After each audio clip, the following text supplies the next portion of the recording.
Hey everybody, it's Commander Clyde. Welcome to a Duel Tierlist update. Today, beginning of the new split. Mulan's been released in ranked, so it's a good time for us to talk about her, see where she belongs in Duel. So let's first talk about good things with Mulan. First thing is she's got a cleave auto, which actually does, I think, 1.5 times on the scaling progression.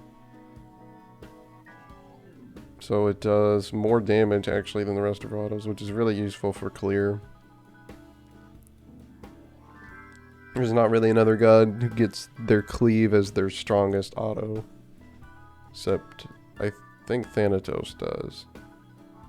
As far as I know, he's the only character with that. Her clear's alright. The one's probably the best clear option, especially once you get it to adept level on the passive. Yeah, that's when it gets to the third hit, so you get extra damage, but the cleave on the autos makes up for that. The 2 is a good single target ability because it does have a single target slow on it if you hit an enemy god, which is really useful for duel, to be able to have any type of single target CC, or any type of CC like that in general. Slows are very useful in the game mode. 3 is a good chase tool. It's good to grab your opponent so you can get to them. So she can be hard to play around because of that, because there's a pretty big range where you're not safe from that. And then she can also transition into auto attacking, and that ends up being really good. Any god that has a strength with auto attacking is going to be good in duel, just because in terms of single target, unless you're dealing a massive amount of burst damage from your abilities, autos are almost always better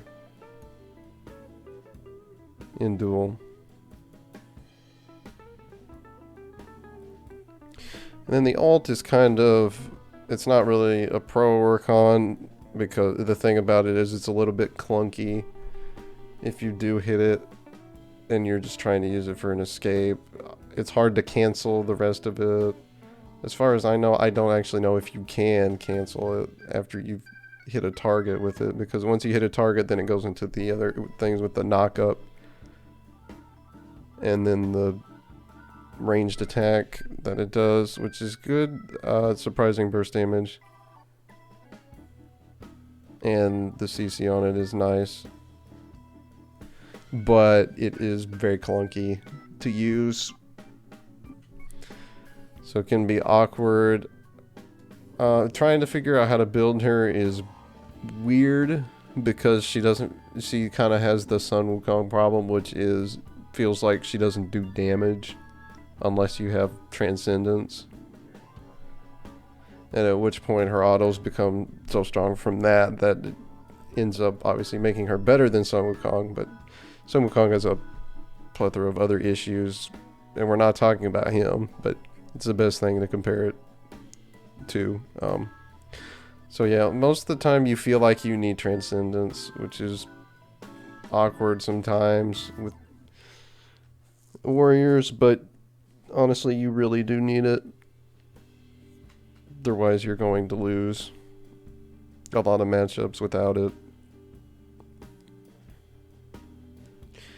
And then typically what would be good would be Transcendence, and then you start transitioning to an auto attack build, because that's a more reliable form of damage for her as you go into the late game. Which again, it's duel, you'd expect that to be the case.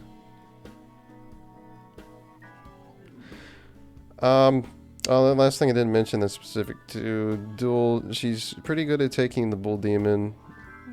She can take it down pretty quick, and she's got the heal on her too, so that helps a lot, especially once you get it to mastered. So you get the double hit, which means you heal twice as much. So makes her pretty efficient at the Bull Demon. Really good thing to keep in mind. That being said, I think I'm gonna put her... I'm not in edit mode. Hold up just a second.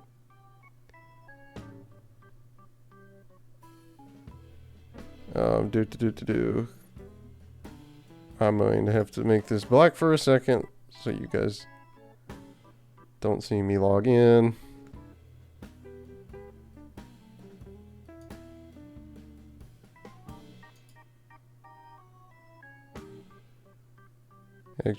Actually have to remember where it is. Okay. It's down here somewhere. Yep, there you are. Okay, sorry about that. Now we're in the proper mode. Alright, so with that being said, I'm gonna throw Mulan right in here. I would like to say she's better than that, but objectively I don't think so. Her damage does have clear limitations on it. Her abilities don't burst that hard. Your autos are obviously your more reliable form of damage.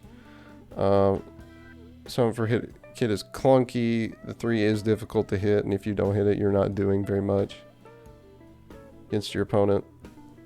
And there's certain matchups where she just gets out damaged, period, and that puts her solid S- territory. I think you're gonna find it difficult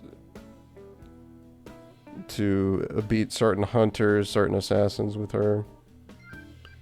It's not the ideal if you're going up against things like Kali on her, Huyi, Camazotz, etc. That's not going to be a good pick.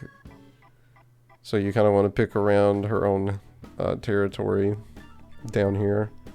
Fighting anything up here is probably best to not go in with Mulan. What do we have to talk about right now? Let's see. Several gods did get buffed, but they weren't really dual gods anyway, so the main point of this was Mulan. As it is. So, real quick, let's talk about our spicy Dark Horse pick that is almost never banned, but is always a solid pick. And that's our boy Hades up here. I have played Hades like 5 or 6 times this season, and only lost 1 game. That's not a lot of games, but they were all against pretty high tier gods, and the only thing I lost to was Heimdall. So he's a solid one because he's almost never banned, and he can compete with most of the gods up here. Except like Hatbois, don't do that. If it's Hatbois. Next thing, I'm just gonna look at gods for performance changes. As far as I've seen, you know, the tier list I made here was pretty solid to start with. I think most of these gods are in good spots unless there are really huge major changes, which I don't... There were not a lot of those in the last patch that were impactful to Duel, so I don't think we're going to see any movement here except for Mulan being placed in S-. So with that, thank you guys so much for watching. Really appreciate it. Like and subscribe if you enjoyed the video and you want to see more content. And of course, check the helpful links down in the description below. And with that, I will see you guys next time for some more SMITE. Have a good one.